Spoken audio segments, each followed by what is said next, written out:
Assalamu alaikum урматтуу көрөрман. Айтпасам болбойт автордук көрсөтүүсүнүн бул чыгарылышында акыйкаттуулукту издеп, арыз менен кайрылган аксакал жөнүндө баян кылабыз. Ушул жылдын 10-август күнү биздин телеканалга Кызыл Туу айыл өкмөтүнө караштуу Ачы айылынын Акбулак участкасынын тургуну Тойчубек Курбаналиев аттуу аксакал кайрылган. Ал катта Акбулак айылында мал жайытка жана дыйканчылык кылуу багытында үлүшкө деп берилген жерлерибизди үлүш ээлеринен сурабай өз алдынча кожоюн жайытта оттоп жүргөн малдарыбызды, жылкыларды камап, айып пул салып, салынган айып пулду төлөй албаган, колунда жокторду уруп, коркутуп, чоң суммада акча сурап, болбосо кулунду бересиң деп талап кылган таң калыштуу кароолдор жөнүндө жазылган. Кыскартып айтканда, Тойчубек Курбаналиев, бир тууган иниси Алишер Курбаналиев жайытты кайтарган кароолдор тарабынан сабалгандыгын айтып арызданган. Айтылган арыздын негизинде биздин чыгармачыл топ Алмалуу айылына бардык. Кароолдор тарабынан сабалды делген Алишер Курбаналиевке жолуктук. Окуя кандай болгонун өз оозунан уктук. Буга бир айдай болуп калды. Булар Мирбек менен Жоомарт кароол. Элдин кароолу. Элдин чоң коруйт. Анан ошо кароолчулук кылып, жондо бирөөнүн бээсин өлтүрүп коюшкан камап. Ал төлөттү. Ага эл деле жардам беришти. Элге союп берди албайын, алар алып кеткен жок. Анан менин бээми камап, менден бир кымбат баалуу кулум бар эле. Мен иш тарабын бербедим аларга. Анан ошо кулумду сайып чыгарып жүрүштү кечкурун. Эртеси барып айтсам тан албай коюшту. Ушундан анан скандал болду. Уруш жаңжал болуп, анан бир күнү кармап алышып, мени уртукмак алышты. Эмнеге десем, ошо бээңи бересиң кулуну менен деди. Кулун өзү 500 000 сомдук кулун. Эркек кулуну бар эле, дагы бир бээми. Бербейин десем өлтүрөбүз деди. Колу бутун байлап алышты. Кой бербей койду. Балоон күлүш менен каалагандай токмоктошту. Бербедим. Анан кийин өлтүрмөккө калганда, бересиң эмне кыласың деди, пул берем дедим. Канча деди эле, экөөңө 10 000ден 20 000 пул берем деди. Анан мен чыгарып алып келишти эртелери. Кароолканадан кой берип, алып келип кой үйгө пулду деди. Боптур деп келдим, келгенде тура албай калдым. Анан кечкурун эле бир күн жаттым, эртеси түштөн кийин ылдый бардым больницага барып көрүнүп, аяка берип буларды. Анан кийин келдим, азыр булар ошо иште. Мурун кийин элге ар кандай уртокмок кылды, эми аны элчилик кылып басып атышкан, пул берип. Мен койгула алдар, мынчалык барбагыла десем, каалаган жериңе бар. Мени бербей койдуң, сен луа жериңе пул менен басып коебуз, бизде пул көп деди. Боптур дедим. Өмүр бою жашап келет. Муну ата журту үстү жакта үйдү көчкө басып калган. Азыр үйүм жок. Ылдый жакта деле үйүм жок. Жер алгам, ошо сала элекмин. Капаны куруп алып, ушу кар жагычы ушу капада жашайм. Анан кар жагандан жашасында бирөөнүн үйүндө жашайм. Киши менен. Жазда көчүп келем. Бул ошо атам ветеран болгон. Согуштун ветераны болгон 2-чи протовик. Ошонун үй жери ушул. Өмүр бою атам ушул жерде чоңоюп өскөн. Алишер Курбаналиев менен 26 жыл бирге өмүр сүргөн өмүрлүк жубайы Бүсайра Абдырасуловага да кайрылдык. Жолдошунун жакшы адам экендигин, мурда кийин бирөө жарым менен талашып тартышпагандыгын, жолдошунун келгениндеги абалын, баленин баары кымбат баалуу кулундун айынан болгондугун айтты. Мен жолдошум менен жашаганыма бир 25-26 жылдын жүзү болуп калды. Бирок жолдошум жакшы адам, эч кимге жамандыгы жок. Анан бунун ошол калтак жеп келгендеги акыбалы өтө оор болчу. Эртең менен тура албай калды. Анан бирок эч нерсени айткан жок магачы. Эч нерсени айтпады. Кыйладан кийин анан мен ушул 2 бала тутуп алып уруп койду деп айтты. Бирок акыбалы кыйын, өтө оор акыбалда болчу. Эңкейген бойдон кайра тура албайт эле. Анан кийин мен сурадым, бул кандай акыбалга жеттиң, эмне болду десем, ушинтип 2 бала уруп койду. Дедим, эмне себептен десем, ушу кулун тууралуу. Биздин чатагыбыз ушу кулун тууралуу болгон. Бул окуяны уккандан кийин бир алдын ыйлагым келди. 5 баланын атасы болсо, буну кандайча ушундай акыбалга жеткирди булар. Ушу өзүбүздүн зорго тапкан малыбызды кандай акыбалда ушундай сурашат булар. Сураганга эми акысы жок да, мен үйлүү жайым жок болсо, ошол бээни бересиң деп урду дегенден кийин өтө жаман акыбалда калдым. Азырам ушу айтам, ушу мыйзам чегинде ушу чара колдонуп берсин өтүнөм.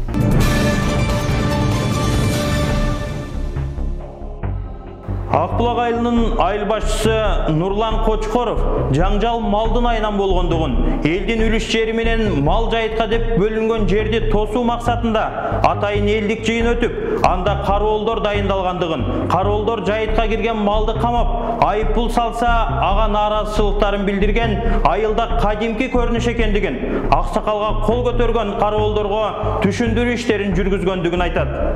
Азыркы мына окуя боюнча айтсам, бұл мындайда елдер баягы чогулуп үлүш менен мал жайытты тосуп, баягы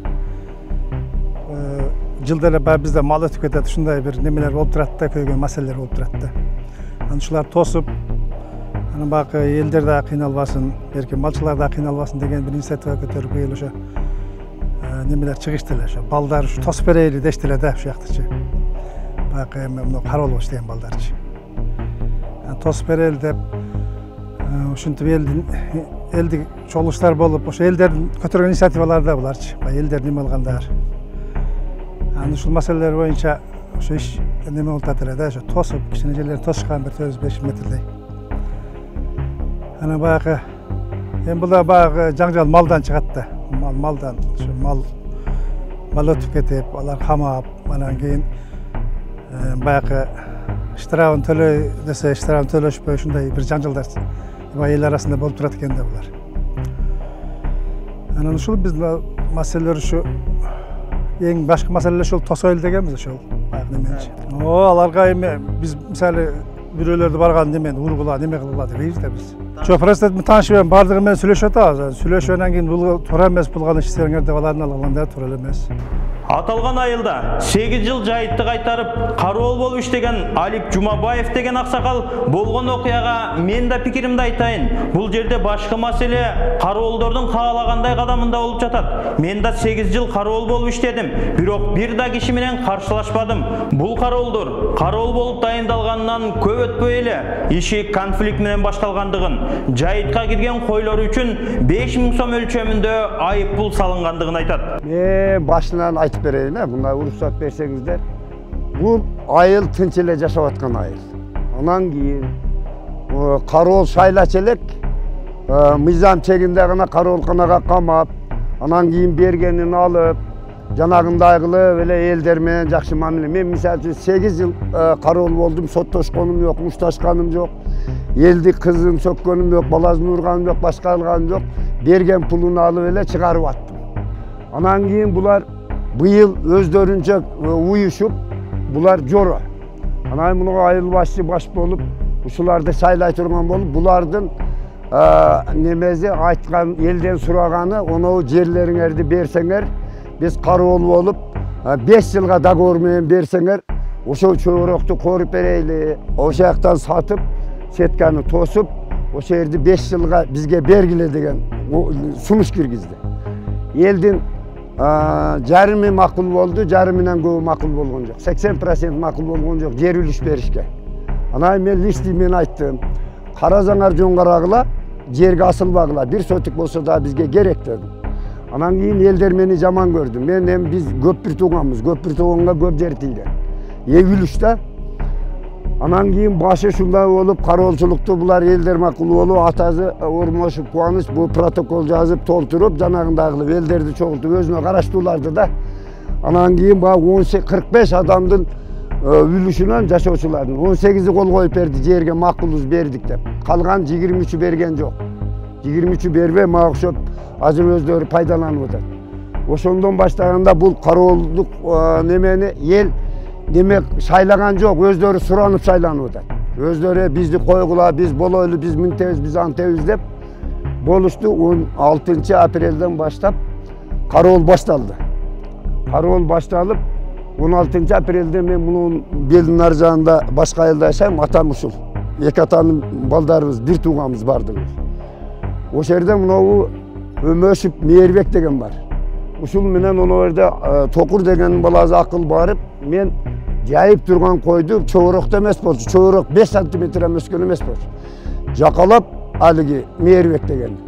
Энесим калган жок, атам калган жок, башка кылган жок. Шундай уруш жаңжал менен айыл башчы ажыратып койду. Andan keyin kuluşup akıldın malın aydagan boyunca aparıp tırıksıtып hem birinci günü baştalып atat, eskertүү болуş керек da. Айыл başı түшүндүрүш керек. Булар birinci жолу кароолуу болуп атат. Men 8 yıllık stajım var. Eğer ellerden sorаңыздар бирөөнү капагылсам, agar Kuda barmaga da. Hiç kimde kapagılba, memle men bolgonбуз. Al bir kuluşuптун nemelerin uylарына апарып камашты, кийин менин коймайда айдатпай койдум. Колуңан келгениңди кыл дедим. Азыр чөбөрөк боло элек 5 сантиметр эме өсүп атат дегенде мага неме өкмөткө актini жазып булар айыл баш болуп.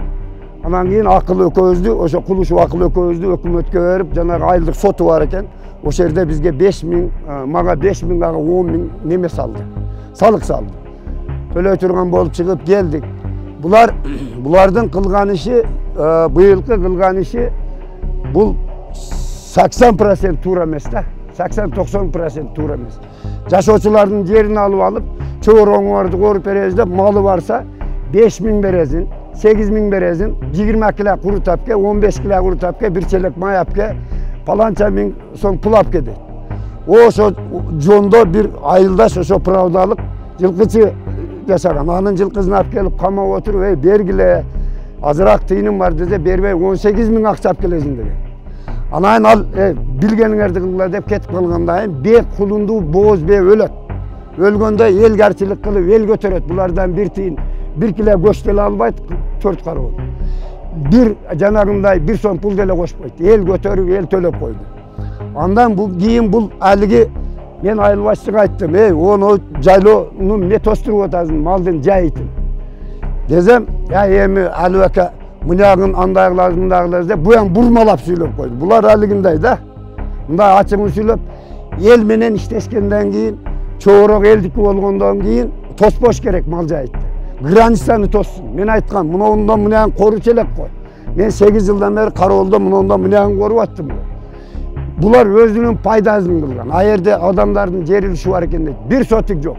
Алип Жумабаев, коңшусу Алишер Курбаналиевдин токтоо мүнөздүгүн, бирөө менен бир да жолу чырдашпагандыгын, элдин тууган уругунун малын чогултуп, эптеп оокат кылгандыгын айтып, эми минтип ур токмого кабылгандыгына кейди.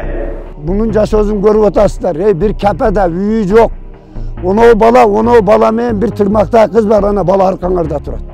Ayalı tınbayt, balazı tınbayt, katını tınbayt, mal koydun arkasından жүрөт. Bunda koy yok, mal menen жылкы. Bul büröөнүн malın, tuğanlarının malın bakat. Barıp kamayttaga anan keyin bular kulun menen bek asılat.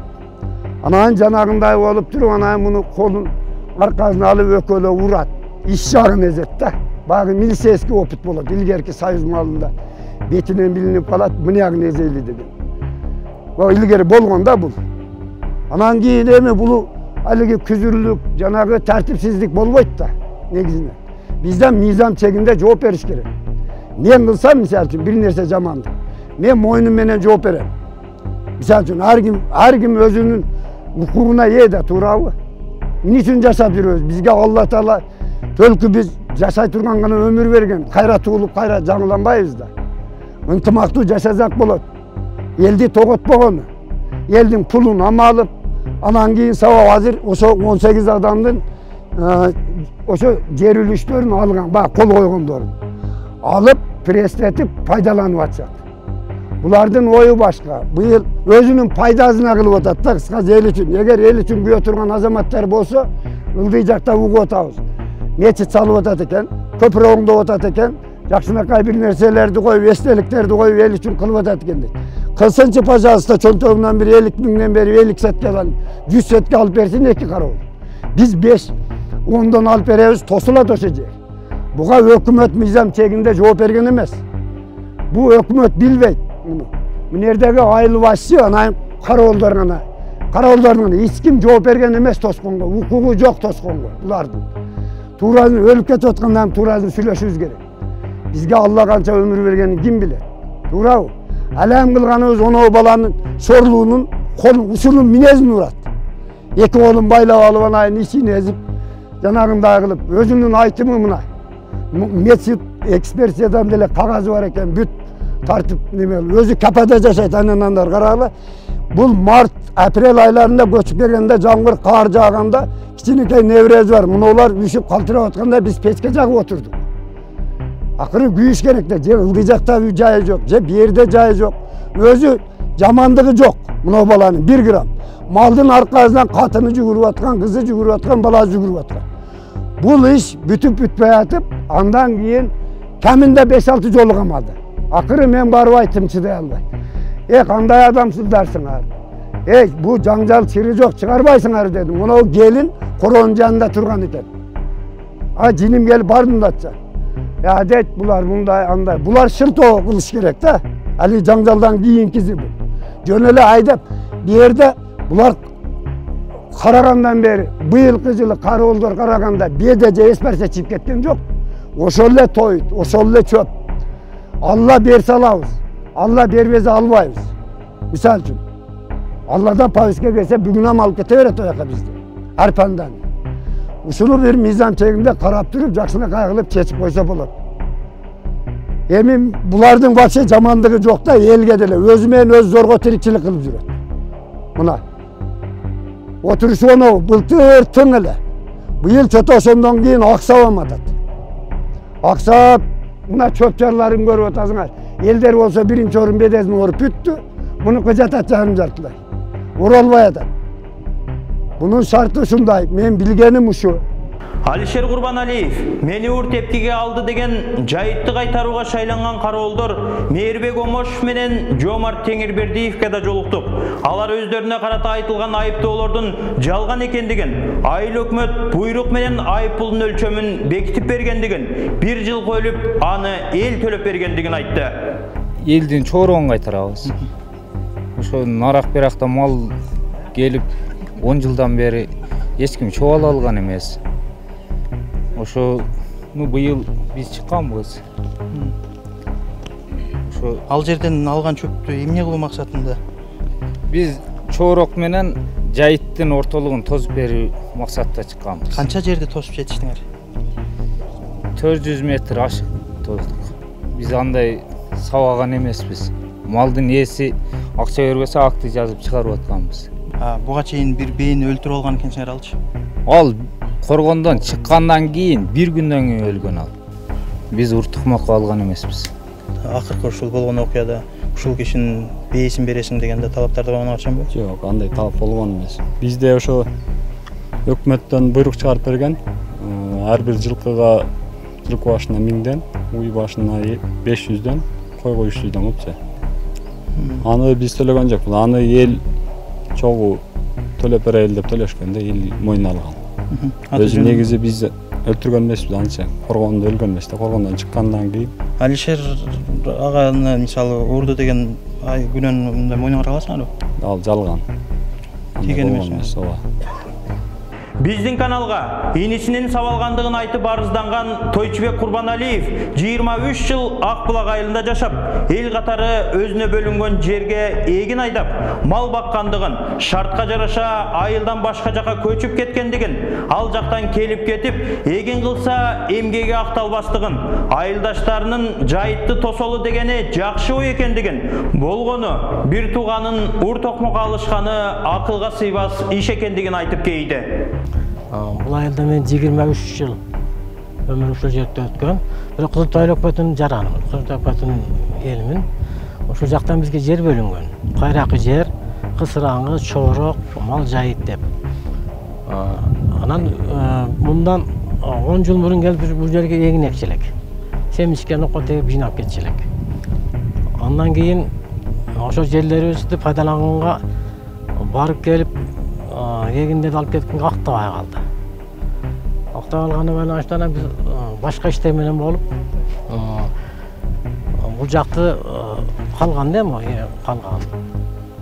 Анан кийин бул жердеги жергиликтүү жашагандар өздөрүнчө ушундай топтолуп, тособуз, коруп беребиз, келечекте эгин кылабыз, элге жакшы болот дешкен ой пикирди эле кылышкан экен өзү. Анан кийин эле ондай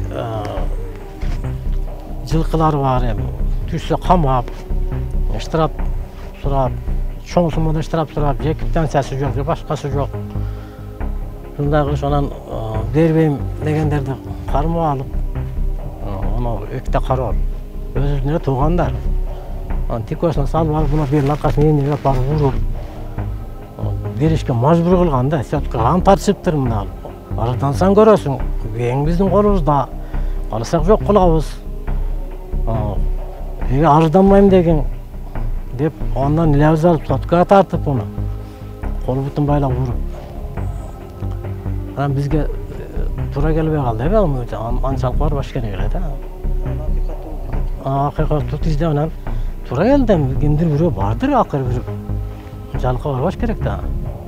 Акбулак айылына Алишер Курбаналиевдин сабалгандыгы окуянын чоо жайы жөнүндө сурап барсак, Мээрбек Омошов деген азыркы кароолдон биз да таяк жегенбиз деп таарынчын айткан аксакалдар эски кегин эскерип айтып чыкты. Анын бири Жеңиш Атаханов. Жеңиш ата мындан 3-4 жыл мурда аталган айылда кароол болуп иштеген. Ошо мен иштеп аткан мезгилде анан уй өтүп кетип, уюң айда дедик. Анан кичине жаңжалуу болду. Ana aydıka bu yakka neme kılma, hem eldin çoğuroğu bu yak. Desem, öközümden neme ol vuruşup kettik. Ne hali oldu? Bir yukası gelip moyunuma cips alıp baylap kavrgalarım sındıra tepken de şunu. Ya bir iki yıl olup kaldı. Ana şöyle kalgamız. Atası hem cerdeşlererek geldik. Arka belki benim bastı öyle basıp koyun. Den sonra doktorda jatkan, den sonra oman kavra algan kişine. Atası kavra algan, balдар kavra algan. Бурул Атаханова да бир учурда Мээрбек Омошов жолдошумду сабаган. Айыл башчы менен айылдаштар ортого түшкөн үчүн жолдошум бир айылданбыз деп кечирген. Колубуз жука үчүн ар кандай кемсинткен сөздөрдү айткан. Арыздана алган эмеспиз. Кызым келип атасын ооруканага жаткырган дейт. Бир кызым келип доктурга барып жаткызды, анан атасы барып неме кылыптыр, анан жөндөө эле болуп бул деле арканды узун таштап эл журттун немесине карап эле неме көп немени кылбады да. Каршылык деле кылбады. Анан кийин Мээрбекти айтышыптыр, малын караш керексин да, кароолчуга кол көтөрбөш керек дешиптир. Кыйла эле кыйналып жүрдү, анан айласыздан чыдады. Анан кийин эми биз деле колубуз жупунурагына мындай лишенияга деле жатпады, анан эптеп тирилигибизди кылып аттык да. Акбулак айылынын дагы бир тургуну Толубай Курбаналиев да Гүлдан аттуу кызыма болушам деп Мээрбектен таяк жегем дейт. Жайлоого чыккан малыбыз эле, анан бир 50-60 коюбуз бар эле. Гүлдана кызым кайтарчы эле. Анан кийин койлор кошуп кеткенген кийин Гүлдана кызым сөгүптүр, кошпой кайтарбайсыңбы палан казан деп. Анан кийин мен кошуудан жайлоодо, анан кошуна барбай, о кызым эмне соктуң сен? Ne söversin dese, benim durayın sen kim ekesinde böyle jakalap, kötörüp çağıp, mustaqılap kaldı.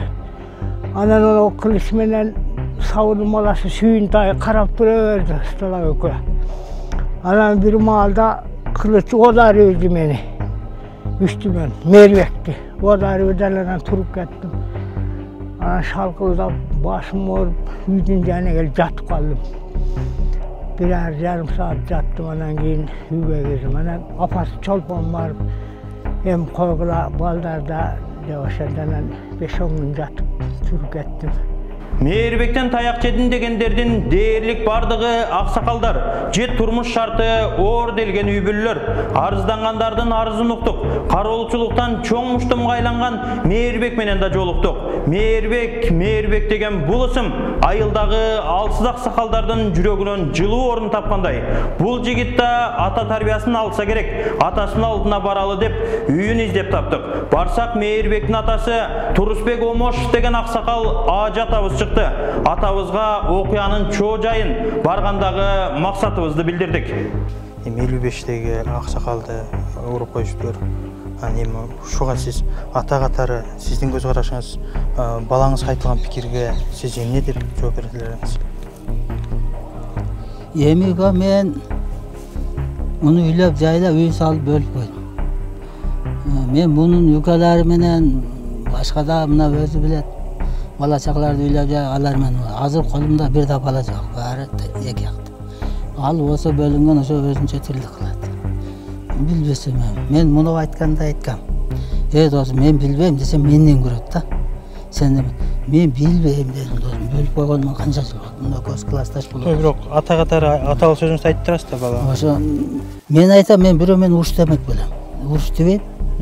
Эч убакта мен мисалы үчүн мен бирөө көчүңө бир теп десе дагы мындай тетири карап рахмат деп коюп кете берип алам. Кийин жүзүн көрөсүң. Дем анан эми бала чака эми характерлери өзүндө да көмөйт тура. Биз мисалы үчүн бизди деле ата энелер чоңойту, эми биз деле нормалдуу эле бирөөгө мына мисалы үчүн жамандык кылган немелерибиз жок. Бирөөлөргө мындай бир кара ниеттик кылган жерибиз жок.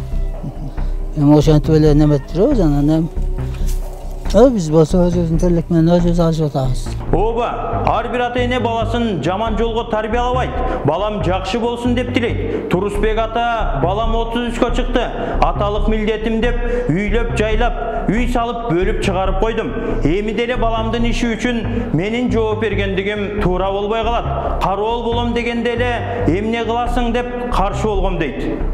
Анан эми чоңойгондон балдар эмне дейин? Мен эмне кылганын да билбейм. Ким мени урушуп атат, ким эми мен айттым, кароолдукту эмне кыласың дедим.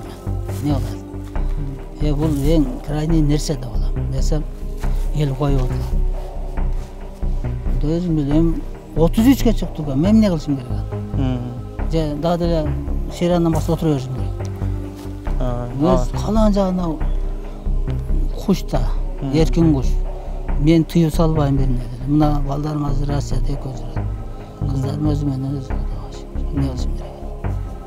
Эми дагы деле 30-га чыкканда балам үчүн мен жооп берем деген жерим жок болсо керек. Ооба, жок, биз балаңыз үчүн сиз жооп бериң дебедик. Болгону эми атасыз да. Анан баланын кылган ар бир жоругу ата мененин жүрөгүнөн өтөт. Анан менен. Анан сиздин ушул аздыр көптүр калк ичиндеги кадырыңызды ушу баланын бир жоругу төмөндөтүшү мүмкүн. Туура. Анан мисалы үчүн паркым көтөрүлүп атат деген жерим жок. Мен деле ойлоном. Эмне үчүн? Мен балдарым баарын эле кой дейм. Мисалы үчүн үкөлөрүн деле неметсе кой дейм, бирөө менен кыжылдашпаган. Мен мына бирге чоңойдук, мен бирөөнү жаккала жогуруп, же стеклем билет элем мына. Жакшынакай эле чоңойдук. Ак булак айылында болуп жаткан бул иш боюнча аталган айылды карамагына алган Кызыл Туу айыл өкмөтүнө, ал өкмөттү жетектеген өкмөт башчысына кайрылдык. Көрсө өкмөт башчынын деле кабары бар экен. Жайытка кирген ар бир жылкы үчүн 1000 сом, карамалга 500 сом, майда жандыктарга, тагырагы, кой эчки үчүн 200 сом айып пул каралган экен. Анда өткөн жылы кароолчулар тарабынан канча каражат казынага түштү десек, өткөн жылы кароолчулар тарабынан бир да акты түзүлбөптүр. Ал жерде жайыт жери менен элдин үлүш чогороктору, айдоосу чогуу бир жайгашып калган. Жакынкы жайыт ошондой эле жакынкы жайытта туугандарыбыз бизде 97% мал чарбачылык, дыйканчылык менен элдерибиз тирлик кылышат, өндүрүш жок. Ал эми ал жерде болуп аткан азыркы кичине талаш тартыш, кичине наразылыктар болуп кетти, кичине кызычуу. Ал жерде элдер өздөрү жазында ушу буйруктун негизинде, элдердин чогулуштун протоколунун негизинде элдер өздөрү кароолчу дайындашып, өздөрүнүн ушу эгиндерин, чогорокторун корутуп ушу түшүм алышат туугандарыбыз. Эми азыр болуп аткан нерседе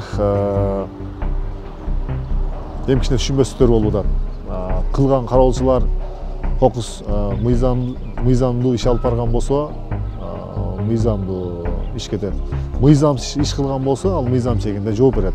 Бул коюлуп аткан айыппулдар Бузулар кодексинин негизинде мамлекетке түшөт.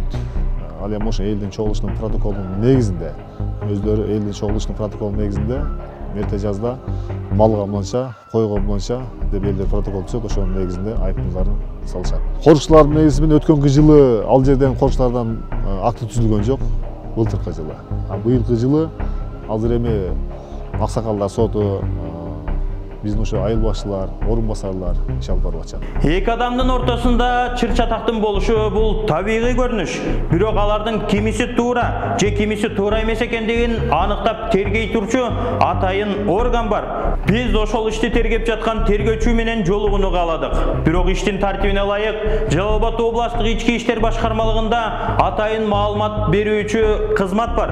Ошол бөлүмгө кайрылдык. Көрсө алар бул ишти кылмыштарды жана жоруктарды каттоочу атайын журналына каттаптыр. Анан эмнеге шектүүлөрдү убактылуу кармоочу жайга киргизбедиңер деп сурадык. Көрсө жабырлануучунун жарат алгандыгы жөнүндө чыгарылган медициналык кортунду анча деле жарат албаптыр деген жыйынтык чыгарыптыр. Демек анча жаракат жеткирбей, акырын бирөөнү ур токмокко ала берсе болобу?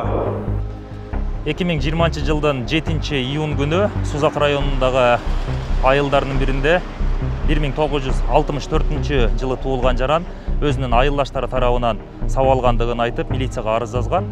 Аталган факты Сузак райондук ички иштер бөлүмүнүн кылмыштардын жана жоруктардын бирдиктүү реестерине Кыргыз Республикасынын жаздык кодексинин 266-беренеси ээн баштык менен катталып, сотко чейинки өндүрүш иши ачылган. Жабырлануучунун өзүнүн көрсөтмөсүндө анын 7 баш жылкысы жайыттагы жанагы малдардын кайтарууга болбой турган жерине түшүп калгандыгы үчүн ошол жердин корукчулары тарабынан 7 баш жылкысын камап койгондуктан ал жерге келгенде ошол жерден уруш чыккандыгын билдирген. Аталган окуя боюнча соттук медициналык экспертиза дайындалып, экспертизанын жыйынтыгында жабырлануучу денесинен жеңил жаракат алгандыгы аныкталган. Бул окуяга тиешелүү болгон жабырлануучу урду деп көрсөтмөсүндө көрсөткөн 2 атуулдун өздүктөрү аныкталган. Ал ошол эле жарандын айылдаштары 1987 жылы туулган. Экөө тең өзүнүн айылдаштары болгон. Азыркы учурда бул окуяга туура объективдүү баа берүү максатында тергөө амалдары жүргүзүлүп атат. Иш акырына чейин улантылат. Негизинен бардык иш тергөөнүн жүрүшүндө аныкталат, тергөөчүлөрдүн чечими менен аныкталат жана ошондой эле соттук медициналык экспертизанын жыйынтыгында жабырлануучу денесинен жеңил жарат алгандыгы аныкталган. Бул иш албетте милиция тарабынан акырына чейин объективдүү тергелип, акырына чейин иш бүткөрүлөт. Жалал Абад областык ички иштер бөлүмүнүн маалымат кызматы бул иш мыйзам чегинде акыйкат тергелет деп айтып жатат. Ал эми Мээрбектен таяк жеп таарынып жүргөндөр буга чейин деле чара көрүлбөй, кааржады избасты болуп келген. Дагы деле чара көрүлбөй, иши бүтүп кетет деп кооптонуп турат. Кандай болгон күндө да мыйзамдуу өлкөдө жашаган соң тийиштүү кызматтар туура, так чечим кабыл алар деп ишенип туралы. Аман туруңуз көрөрман.